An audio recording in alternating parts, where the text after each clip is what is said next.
Si ndikon mungesa e vitaminës D në trupin tuaj? Nga 13 vitaminat thelbësore, vitamina D është ndoshta një nga më uniket. Është një nga vitaminat e pakta që trupi juaj mund ta prodhojë pothuajse tërësisht vetë. Ka nevojë për pak ndihmë nga dielli.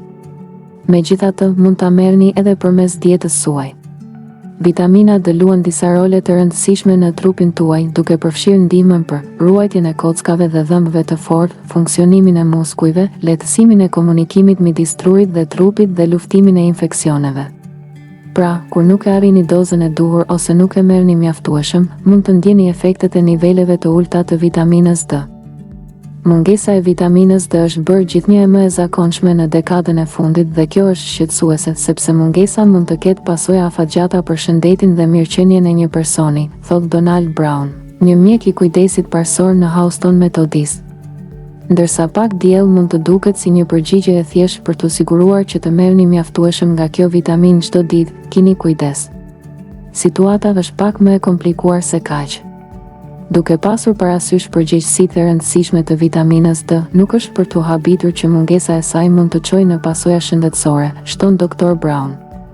Megjithatë, ai thekson gjithashtu se shenjat e menjëhershme nuk janë gjithmonë të dukshme tek të rriturit, derisa mungesa të bëhet e rëndë.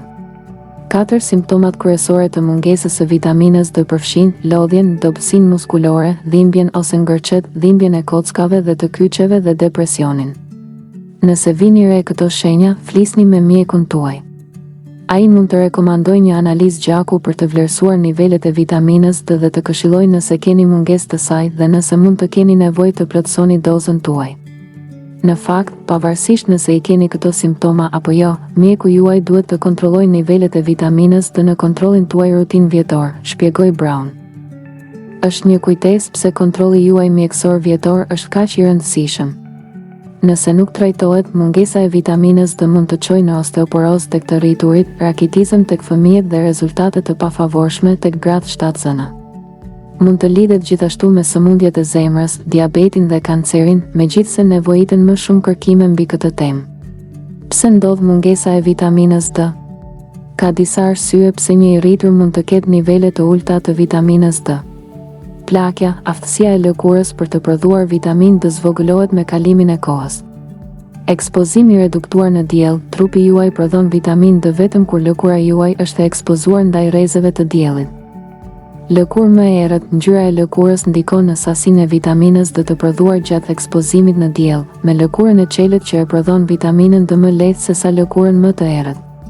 Mungesa e vitaminës D në dietë, edhe pse shumë pak ushqime përmbajnë natyrshëm vitaminë D, shumë prej tyre janë të pasuruara me të. Në qoftë se ju ka pëlqyer kjo video, ju lutemi klikoni butonin subscribe për më tepër.